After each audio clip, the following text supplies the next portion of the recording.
మూర్ఖపు యువరాణి. అహంకారం తప్ప మరేం తెలియని రాజకుమారి. ఒక చిన్న తప్పుకు ఒక ముసలి పనిమనిషి ప్రాణం తీసింది. నీ చేతుల్లో ఓపిక లేదా, పని సరిగా రాదా? నా ఇష్టమైన దీపపు కుంది పగలగొట్టావు. అమ్మా, ఏంటిది? నా ఆజ్ఞ మీరినావా? క్షమించండి అమ్మా. క్షమించను. నాకు క్షమాపణలు వద్దు.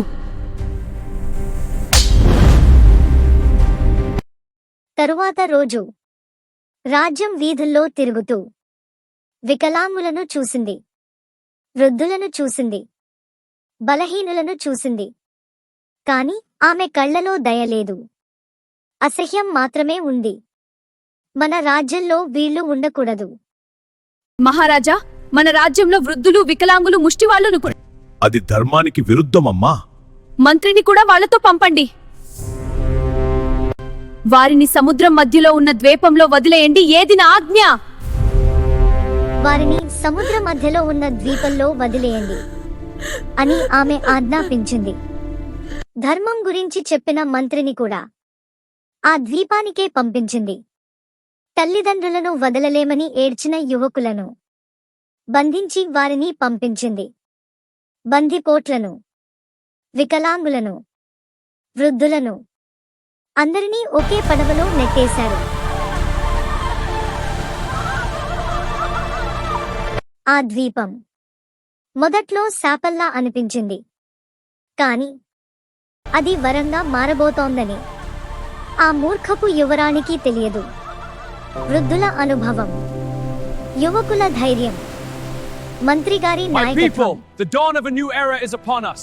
Together we will build a brighter future, united in purpose. ఆ ద్వీపాన్ని మహానగరంగా మార్చాయి.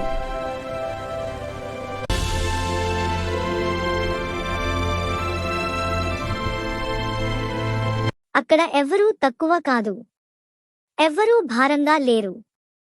అక్కడ ప్రతి మనిషి ఒక శక్తి. సంవత్సరాలు గడిచాయి. ద్వీపం సంపదతో నిండింది. సైన్యం సిద్ధమైంది.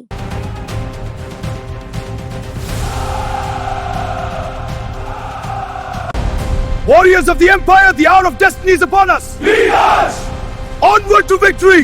ఒకరోజు వాళ్ళు తిరిగి వచ్చారు. అహంకారాన్ని జయించడానికి, సమానత్వాన్ని స్థాపించడానికి. రాజ్యం అంటే కొందరి సొత్తు కాదు, ప్రతి ఒక్కరి హక్కు.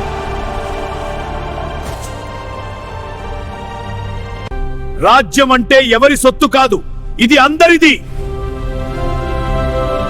నేను చెప్పాను, మీరు చెప్పేది ధర్మానికి విరుద్ధమని, కాని వినలేదు. అనుభవించండి. యువరాణి నేర్చుకున్న పాఠం రక్తంతో రాసిన చరిత్రగా మిగిలింది. గుర్తుంచుకోండి, బలహీనులు లేరు.